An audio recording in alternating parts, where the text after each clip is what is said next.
தமிழக விவசாயி அனைவருக்கும் வணக்கம். நான் உங்கள் ராஜ்குமார். நான் இப்போ எள்ளு தோட்டத்துக்கு வந்திருக்கேன். இப்போ எள்ளு வந்து பார்த்திங்கன்னா இந்த செசாம்னு நம்ம சொல்லுவோம் இங்கிலீஷில். இப்போ இந்த எள்ளு தோட்டம் வந்து பார்த்திங்கன்னா ஒரு 35 நாள் 40 நாள் ஃபீல்டாக இருக்கும். இப்போ மெயினாக வந்து நிறைய பூ பிடிச்சிருக்கு இந்த டைமில். இந்த பூ பிடிக்கிறது பாருங்கள். இப்போ அந்த பூ பிடிக்கிற டைமில் இந்த மாதிரி காய் நிறைய வைக்க ஆரம்பிக்கும் மெயினாக. அதே மாதிரி பூவும் வந்து அதிகமாக இருக்கும். ஏன் இந்த பூ நான் காமிக்கிறேன் அப்படிங்கும்போது, அதாவது இந்த பூவில் வந்து பார்த்திங்கன்னா இந்த சின்ன சின்ன லார்வா நிறைய இருக்கும், புழு நிறையா இருக்கும். இந்த புழு வந்து என்ன பண்ணுன்னா இந்த பெட்டல்ஸ் நம்ம சொல்லுவோம், அந்த பூவோட இதழ்கள் எல்லாத்தையும் சாப்பிட்டுட்டு அந்த பூ வந்து நிறைய ட்ராப்பிங் ஆகும்.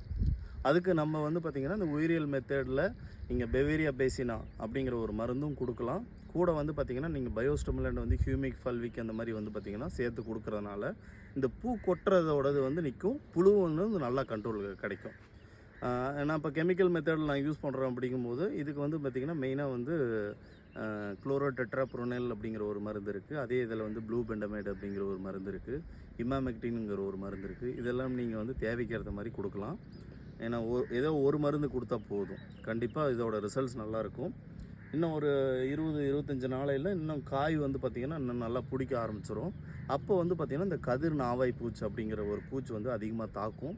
அதோட வீடியோ நான் இன்னும் உங்களுக்கு பின்னாடி சொல்கிறேன். ஏன்னா அப்போ தான் வந்து பார்த்திங்கன்னா அந்த காய் வந்து நல்லா முத்தி உங்களுக்கு இன்னும் அடுத்தபடியான அந்த இது வந்து பார்த்திங்கன்னா வர ஆரம்பிக்கும். இப்போதைக்கு வந்து இந்த பூ உதறதை தடுக்கிறதுக்கும் அடுத்ததாக வந்து பார்த்திங்கன்னா இந்த புழு வந்து கண்ட்ரோல் பண்ணுறதுக்கும் வந்து நான் சொன்ன மருந்தை வந்து வாங்கி யூஸ் பண்ணுங்கள். ரொம்ப நன்றி.